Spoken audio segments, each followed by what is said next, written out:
All right, we are back with Wrestling Mindset, two-time Super 32 champ, the great Anthony Knox. Anthony, thanks for joining us. Of course, of course.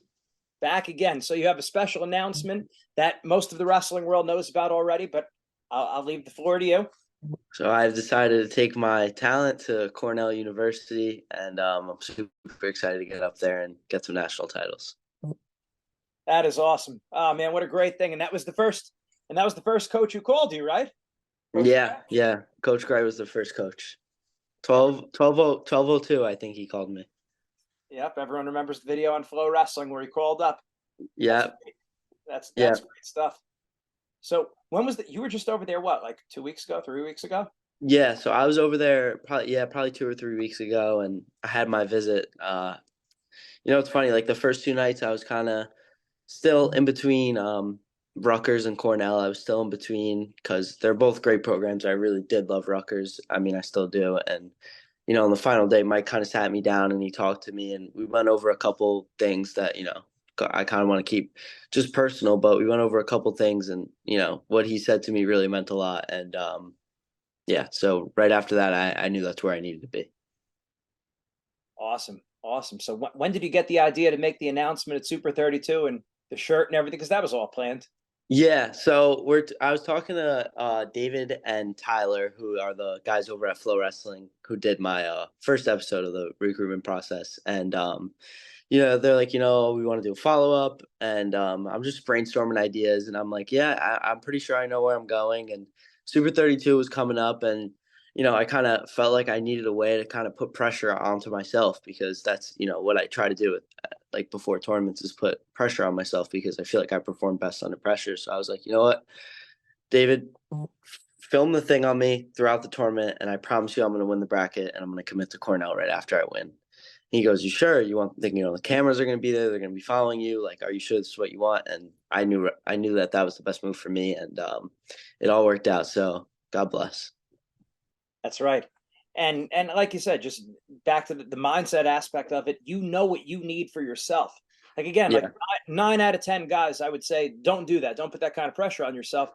And it doesn't mean someone isn't mentally tough if that's not them, but you need to know what brings out your personal best. Yeah. So Yeah. So I was kind of watching the College Combat podcast with Caden Henschel. They do a great job, and I was watching a couple of podcasts, and I was listening to the one with Mitch Mesenbrink, and he was kind of talking about how he doesn't really like to do like a Vision Quest format when he's training for a tournament, because he feels like it puts too much pressure on himself. And I was just kind of thinking about how different athletes are, because I know, like, before a tournament, like, that's all I think about. I kind of tunnel vision myself to that tournament, and I feel like it just puts the necessary pressure on me to compete. But that's the funny thing about this sport, and specifically, is because everyone's different. Everyone's completely different in the way they prepare, the way they train, the way they put pressure on themselves, and that's just what works for me. So I knew that was the best move. the time is now to take your mindset to the next level with Wrestling Mindset. Make sure you go to our website, wrestlingmindset.com, and sign up for your free trial session today. Don't wait any longer. You want the mental edge right now. When you sign up for the free trial session, you're also going to get a copy of our free ebook, Building the Predator Mindset. This book has helped thousands of people build confidence, relax under pressure, get motivated, and build mental toughness in wrestling, school, and life. Make sure you sign up for your free trial session today. That's great. And that's the whole thing, just having a plan, whatever it is. I mean, there's some guys, they perform always better when they're the dark horse. No one expects them to win. So they got to be the dark horse every single match, at least mentally in their head, if not on paper. And on the other hand, if someone likes to be the favorite all the time, then you need to make yourself the favorite no matter who you're going against every single time. Yeah, for sure. Yeah, for sure. Agreed. That's good stuff. So what do you have coming up now?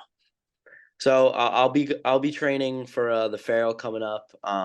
Just going to throw myself out there and try to score as much points as I can, kind of, wrestle freely. That's one tournament where I'm not going to have any pressure on myself. So I'm just going to go out there and, try to put a bunch of moves together, a bunch of points together, and, hopefully come out with a spot at the Olympic trials. Awesome. And any other thoughts as you approach the season? I'm excited to kick it into gear. This time where it's like, the off season is kind of like my time to train and get myself better and, kind of just focus on me. And then when this season rolls around, it's a team atmosphere. You're practicing with the same guys every day. Everyone's in the room grinding. So it's definitely a shift in mindset, but I'm excited for the season. I love wrestling season, obviously, so it's going to be a fun time.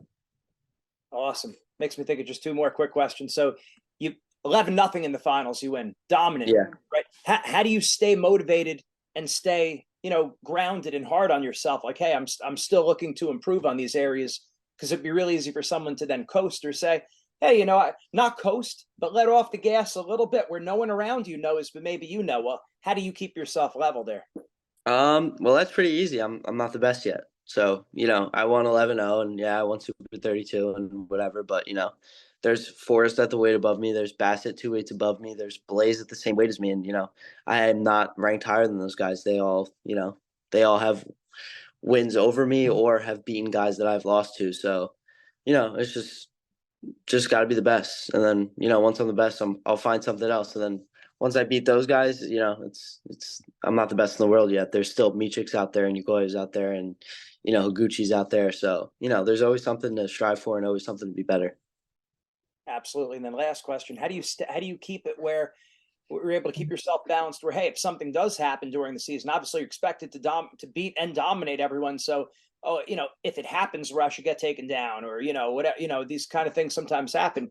How do you reset yourself quickly where you don't let it, oh man, what if I lose? Like you start going down that road. Well, when you're in a match and, you're wrestling, and if that thought crosses your head where, oh my God, I could lose this match, or, oh my God, like, what is my dad going to think? What are my friends going to think? What are my teammates going to think? It's something you can't really get into. It's kind of just on to the next thing, you get taken down, it's get up and get another one. You lose a match, it's like, all right, I'm going to find that guy and I'm going to beat him. So it's just kind of this game of just, up and down, up and down, up and down. And that's what makes the sport so great. Absolutely. Absolutely. All right, where do people find you? They know where to find you, but where could they go to find you some more? Search my name up on the internet. I'm sure you'll find a few things. Yeah, your Instagram, you post up on your Instagram. Yeah. The other social media that you're promoting? Knox on Instagram. That's pretty much it for right now. All right, good deal, brother. Thanks a lot, Anthony. Of course. Have a good one.